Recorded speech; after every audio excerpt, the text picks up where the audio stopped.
dan segala hewan, binatang melata dan burung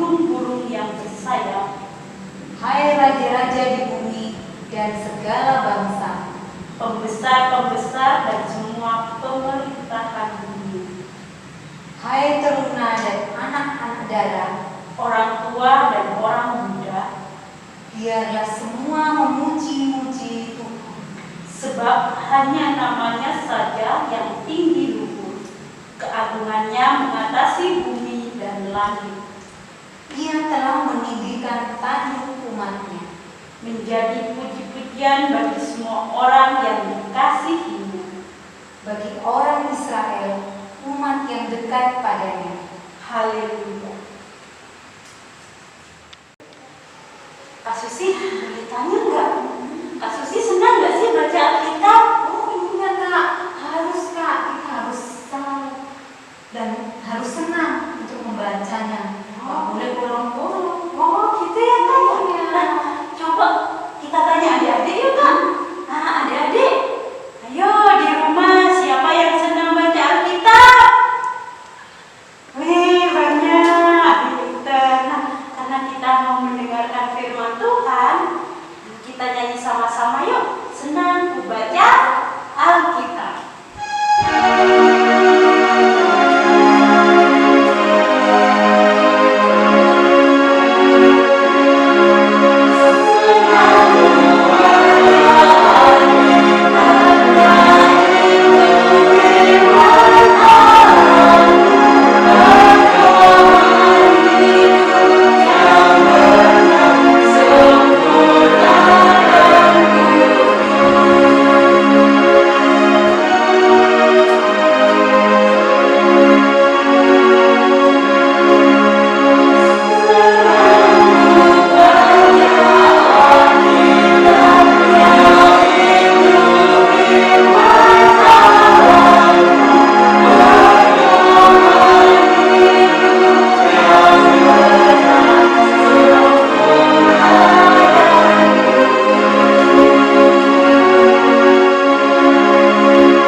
Membaca dan merenungkan sebagian dari firman-Mu. Kirimlah Roh Kudus-Mu atas kami ya Tuhan.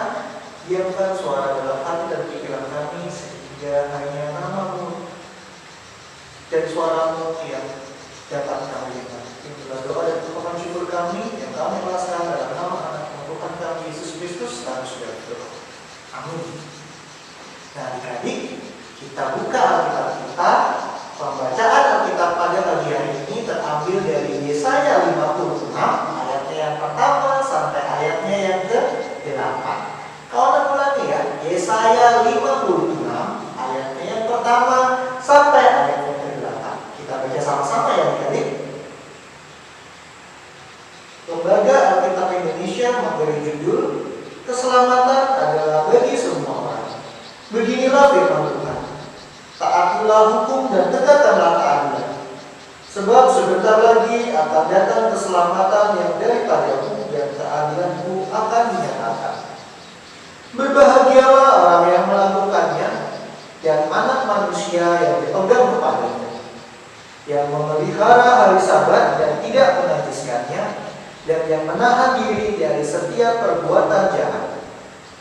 Janganlah orang asing yang menggabungkan diri kepada Tuhan berkata, sudah tentu Tuhan hendak memisahkan aku daripada umatnya.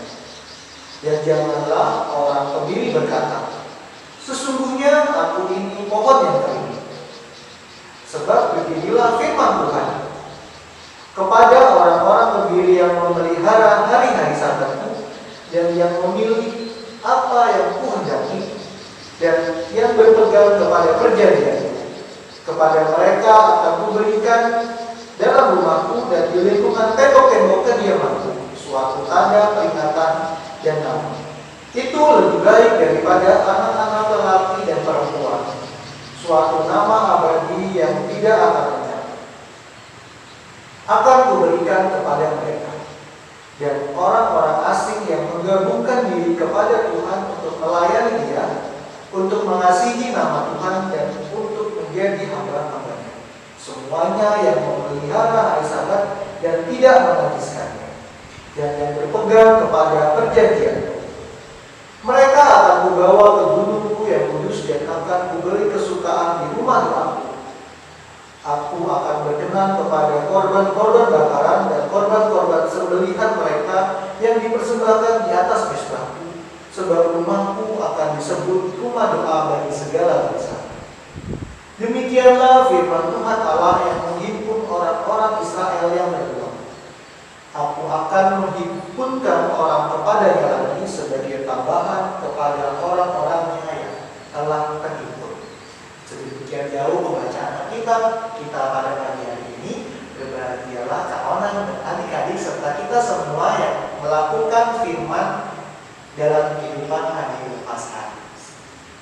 Nah adik-adik, Kak Onan ingin bertanya kepada adik-adik, pernah gak sih adik-adik berada dalam situasi adik-adik sedang memerlukan pertolongan? Adik-adik tuh sedang kesusahan dan adik-adik membutuhkan bantuan dari orang lain. Pernah nggak? Tentu saja pernah dong ya. Di sekolah, di rumah, maupun di mana saja kita berada, kita tentu pernah mengalami kesusahan dan kita membutuhkan bantuan dari orang lain. Hal itu yang terjadi kepada bangsa Israel adik-adik melalui bacaan kita tadi. Bangsa Israel sedang dalam kesusahan karena berada dalam tanah pembuangan. Kenapa sih kok mereka bangsa Israel ada dalam tanah pembuangan? Karena mereka tidak setia kepada Tuhan. Kenapa mereka tidak setia? Karena mereka tidak mau melakukan perintah-perintah Tuhan. Sudah 2 kali kawan bilang kata setia. Ada yang tahu apa arti kata setia? Ayo, siapa yang tahu? Setia itu apa sih? Setia itu sama kayak pakat nggak sih? Setia itu adalah suatu sikap kita tidak berpaling kepada yang lain. Kalau sudah satu, ya satu. Ya akan berpaling ke 2 atau ke 3 dan seterusnya. Tetapi meskipun mereka dalam pembuangan, mereka merasa kesusahan dan mereka membutuhkan bantuan, Tuhan tidak membiarkan bangsa Israel sendirian. Tuhan tetap menyertai mereka. Meskipun Allah menghukum mereka, tetapi apa yang kawan bilang, Tuhan tidak meninggalkan mereka. Allah tetap memperhatikan mereka. Karena ketika mereka minta pertolongan kepada Tuhan, maka Nabi Yesaya menyampaikan pesan. Ada yang tahu pesannya apa? Pesan yang disampaikan oleh Nabi Yesaya adalah pemulihan itu akan dinyatakan kepada umat atau bangsa Israel yang setia, menggunakan setia dan taat kepada Tuhan. Ada 3 hal yang ingin disampaikan oleh Nabi Yesaya dari pembacaan kita tadi. Yang pertama, siapa saja bisa memperoleh keselamatan asal dia setia dan taat kepada Tuhan. Yang kedua, Tuhan sendiri yang akan menyatakan keselamatan itu. Dan yang ketiga, akan ada upah kepada atau bagi siapa saja yang setia dan taat kepada Tuhan. Pertanyaannya, apakah adik-adik sudah taat dan setia kepada Tuhan selama ini? Kesetiaan adik-adik tidak hanya lewat bibir saja atau lewat omongan saja, tapi harus dilakukan dalam kehidupan hari lepas hari. Adik-adik sudah melakukan tidak? Apa sih contoh dari setia kepada Tuhan, taat kepada Tuhan? Apa sih contohnya? Ada banyak hal yang bisa kita lakukan. Yang pertama, kita rajin ke gereja. Yang kedua, kita rajin membaca Alkitab atau rajin berdoa. Tapi kesetiaan dan ketaatan tidak hanya melalui hal-hal itu saja. juga bisa kepada teman-teman kita di sekolah misalnya. Sekarang adik-adik sudah mulai tatap muka kan, sudah mulai pergi ke sekolah meskipun tidak lama, tidak seperti dulu, tapi adik-adik sudah bisa bertemu dengan teman-teman, bertemu dengan guru, ya kan? Nah, apa yang bisa adik-adik lakukan untuk menunjukkan kesetiaan dan ketaatan adik-adik kepada Tuhan di sekolah? Kita tidak boleh mengejek teman-teman kita, tidak boleh mencari masalah atau mengajak berkelahi teman-teman kita. Tapi kesetiaan dan ketaatan itu harus dengan tulus, harus dengan sungguh-sungguh. Tuhan tidak ingin memberikan keselamatan atau pembaruan hidup yang tadi seperti bangsa Israel kepada orang-orang yang tidak tulus melakukan kehendak dan perintah Tuhan. Jangan adik-adik tidak mengejek teman-temannya karena takut kepada guru. Adik-adik rajin membaca Alkitab supaya dikasih hadiah oleh orang tua. Jangan seperti itu. Adik-adik harus melakukannya karena adik-adik setia dan taat kepada Tuhan. Orang ingin berbesar supaya adik-adik tetap taat dan setia kepada Tuhan. Apapun kondisi yang sedang adik-adik alami, kesusahan seperti apapun, adik-adik harus tetap setia kepada Tuhan. Karena Tuhan sudah berjanji akan ada upah kepada siapa saja yang setia dan taat kepadanya. Apa itu upahnya? Keselamatan yang hanya daripada Tuhan. Demikian pembacaan dan renungan kita pada pagi hari ini. Amin.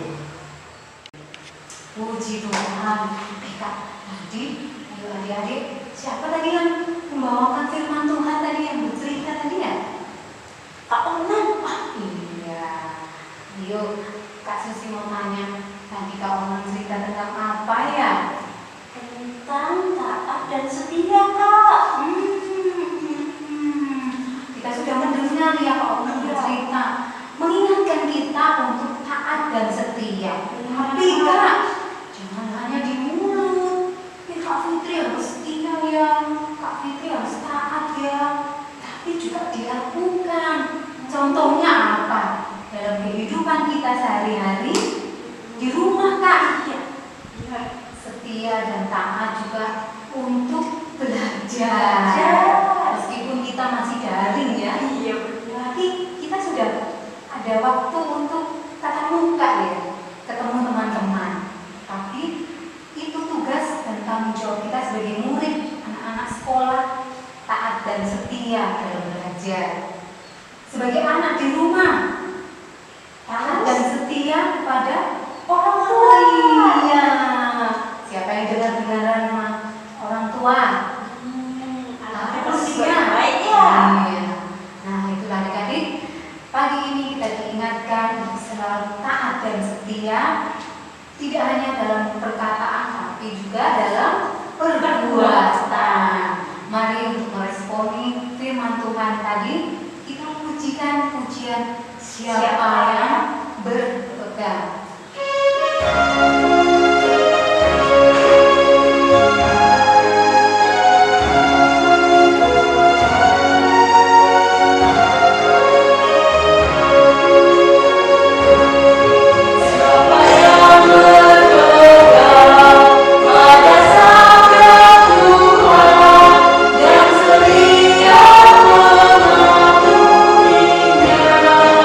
Hidupnya mulia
Karena ikan doa syafaat kita bersama-sama, kita lipat tangan, tutup mata, kita satu dalam doa. Kita berdoa. Allah Bapa yang berkata dalam kerajaan surga, terima kasih ya Tuhan untuk segala penyertaan Tuhan yang boleh kami rasakan di sepanjang kehidupan kami, khususnya pada pagi hari ini kami anak-anak-Mu telah membaca dan merenungkan sebagian dari firman-Mu, dan pada saat ini kami yang tertunduk kepadamu ingin memohon berkat dan penyertaan Tuhan untuk negara dan bangsa kami. Berkati segala permasalahan yang ada dalam negara kami, kiranya Engkau mau menyertai kami, khususnya dalam menghadapi pandemi COVID-19 yang entah sampai kapan berakhir. Tapi kami yakin dan percaya kekuatan dari Tuhan yang akan memampukan kami menghadapi semua ini. Kami juga memohon berkat kebijaksanaan, rahmat-rahmat lain yang para pemimpin kami butuhkan, pemimpin kami dari tingkat presiden hingga yang paling bawah yang terakhir. Kiranya Kudus mengutus mereka ya Tuhan, agar mereka dapat menjalani tugas dan tanggung jawab kepemimpinan mereka dengan sebaik-baiknya. Dan juga kami berdoa untuk gereja-gereja yang ada di muka bumi ini, khususnya gereja kami GPI Immanuel Probolinggo. Kami berdoa untuk semua anak-anak Tuhan yang berpelayanan di sini. Kiranya Tuhan mau memberikan apa yang mereka butuhkan sehingga mereka dapat melakukan tugas dan tanggung jawab pelayanan mereka dengan sebaik-baiknya. Sertai kami ya Tuhan, agar kami anak-anak-Mu dapat terus memuji dan mendengarkan sebagian dari firman. Kami juga ingin berdoa untuk teman-teman kami, anak-anak-Mu, anggota dan pelayan anak. Kiranya Tuhan mau menyertai tubuh kembang mereka, agar mereka dapat menjadi anak-anak yang takut akan Tuhan dengan mendengarkan kata orang tua dan guru, dan juga menjadi garam dan terang dunia untuk lingkungan sekitar mereka. Kami serahkan tumbuh kembang mereka hanya dalam tangan ya Tuhan. Tuhan telah menyiapkan yang terbaik untuk mereka. Kami yakin dan percaya Tuhan tidak akan meninggalkan anak-anak-Mu, karena anak-anak-Mu telah setia dan taat kepadamu. Hingga doa dan ungkapan syukur kami ya Tuhan yang kami alaskan dalam nama anak-Mu Tuhan kami Yesus Kristus yang telah mengajar kami berdoa secara bersama-sama. Bapa kami dalam surga, dikuduskan nama-Mu, datanglah kerajaanmu, datanglah terjadilah kehendak-Mu di bumi seperti di surga. Berikanlah kami rezeki pada hari ini, akan kami selanjutnya, dan ampunilah kami kesalahan kami seperti kami juga mengampuni kesalahan kami. Dan jangan membawa kami dalam percobaan, tetapi bebaskanlah kami daripada yang jahat. Engkau yang punya kerajaan dan kuasa dan kemuliaan sampai selama-lamanya. Amin. Adik-adik, tiba saatnya kita untuk mengucap syukur kepada Tuhan sambil kantong persembahan. Diadakan adik-adik memberikan persembahan, kita mengucap syukur diiringi dengan lagu mengucap syukurlah. Terima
Ya Allah Bapa, berkati orang-orang yang akan mengelola persembahan syukur ini, sehingga persembahan yang kami berikan kepadamu menjadi kemuliaan bagi namamu dan pekerjaan pelayanan kami semua. Terima kasih Tuhan, dalam nama Tuhan Yesus kami berdoa. Amin. Nah, Kak Susi, adik-adik semua, tiba saatnya kita di penghujung ibadah, tapi kita tidak boleh sedih ya Pak. Tidak boleh sedih, tetap harus Bersemangat, bersuka-cita. Iya benar. dalam ibadah ya. Iya. Sebelum kita mengakhiri ibadah, kita nyanyi sama-sama yuk. Lagunya Ku Ingin Berperan.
Supaya tubuh kita tetap sehat dan kita tetap